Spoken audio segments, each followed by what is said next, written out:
Can you take us back to, was it 1993 for it was your first IMDb credit, maybe it wasn't your first job, but is it Clarissa Explains It All? Yeah, what was Clarissa that like? Explains It All. Melissa Joan Hart Yes. was the actress. It was a Nickelodeon show, and they had 2 or 3 Nickelodeon shows that shot in Orlando. And I played a couple different roles. I was a pizza guy. Wayne was a pizza guy on the show too. They had a kind of a recurring bit where a pizza guy would come to the door. So I did a pizza guy, and then I was the blind date from hell on Clarissa as well. And gosh, that was 93. So I want to say maybe 5 years ago, 2015, a restaurant near my house here in the valley, my wife and son Austin are eating, and my son starts choking on something. My wife's freaking out, oh my God. And Melissa Joan Hart comes over and helps her get the food out and help save my son. So, oh my gosh. Thanks, Melissa. Yeah, so it was so weird. It was like, I wasn't there, but and Lee didn't say anything, but it was like, it's so weird. The little girl that I acted with in Orlando, 93, showed up 20 years later to help save my son from choking at a restaurant. Wow. Yeah. Wow. Your sons act as well? They do, yeah. Mm-hmm. My oldest son, Chase, is 16. He was on Lethal Weapon, the TV show. He played the young version of Riggs for about 10 episodes, which was awesome for him. And then my other son, Austin, also acts. He's in a couple projects with Wayne and something for Nintendo.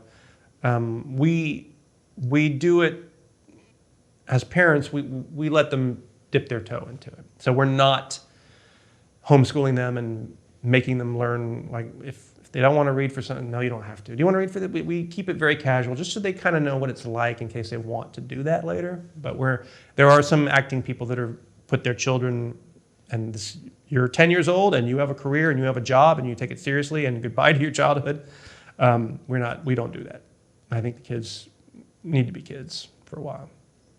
What do you tell them about once they do book a job and preparing for that role? I just tell them to have fun, enjoy it. Maybe you'll like it. Maybe you want to do it. Maybe you won't like it, and you don't want to do it, and that's totally fine too. Oh God, I hope. I'm kidding. It was a little weird because my son Chase, when he did Lethal Weapon, he played this young kid in all the flashbacks of the main Riggs character in Lethal Weapon, and a lot of it was an abusive father that would beat him and punch him, and so it was all this like scary stuff. But the actor, whose name I'm spacing on, was so great and so nice to him, and he was amazing. So Chase had a great relationship with him, and so all the scenes were great, and they knew exactly what was happening ahead of time. And my son was never scared, never felt weird about it or anything. But at first, reading the script, I was like, "Wait, what?" The guy knocks him down and punches him 10 times, and but it turned out great. Yeah. And I know you said you want them to sort of be able to choose whether that's the route for them. Yeah. But do you ever talk to them about the between times for most actors? Because that's such a part of, I mean, it's great to be continuously booking work. Yeah, they know from seeing me, how much time is spent trying to get work as opposed to the actual work, and that's part of the job too. I had a great, I took a commercial class one time from, I'm forgetting his name. I'm so bad at names, man. I'm the worst name rememberer. But he said, instead of saying, "Hey, I booked a job, a commercial, and I get paid $10,000, let's say. Instead of saying you got $10,000 for that, take that money and divide it up amongst all the auditions you had to get before you got that.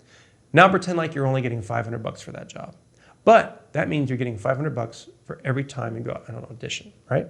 So if you do it that way and you look at like the process as the job, then when you get that audition, you have to drive to Santa Monica, it's going to take an hour to get to. It's like, oh no, I'm getting $500. I'm getting paid today. Even though you're not going to book that one, if you can take that job that you're getting paid for and imagine stretching that money out over the audition process, now you feel like you are actually working every time you're going and getting paid every time you go to an audition. It's a good mental trick, I think. What's the most unprepared you've been for an audition? Wow. There was a time in the early 2000s where I was the right age to audition for all of these sitcoms, and it would be pilot season, and you'd get 4 pilot auditions in a day. And it's just like, I can't. This one's 15 pages of sides, this one's 8, this one's 12, and each of them have, they're all comedy, so there's specific beats and jokes, you have to hit them. And it's like, I cannot learn all of this in 1 or 2 nights and be good at it. So there were times where I just was like, I'll just go in, and I was in the page a lot and, look up occasionally, and obviously didn't book those, but there are times when that happens.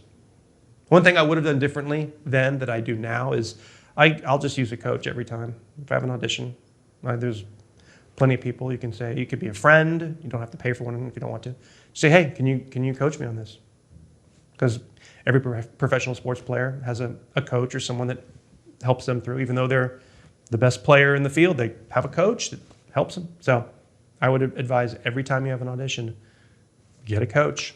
If it's a friend, that's fine. If it's someone you have some money you want to pay to, do it. It's worth it. Did you ever have a horrible audition where you're like, I can't even wait to leave this room, and then it turned out you got the part, and you were shocked? No. Oh, okay. No.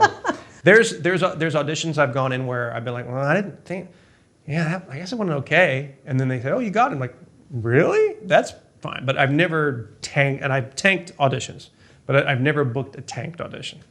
Never. And you can feel it too when you're just like, oh, you're in the room and you're.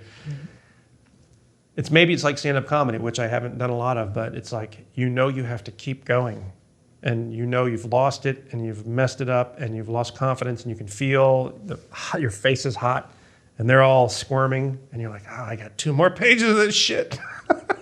You just got to plow through it. Yeah, I've never bailed. I've never gone, no, I can't. I'm terrible. I quit. Bye. Never done that. I've finished every audition to the end. So you haven't thrown the sides, just no, like they've scattered like no. snowflake. No, okay, no dramatic like that.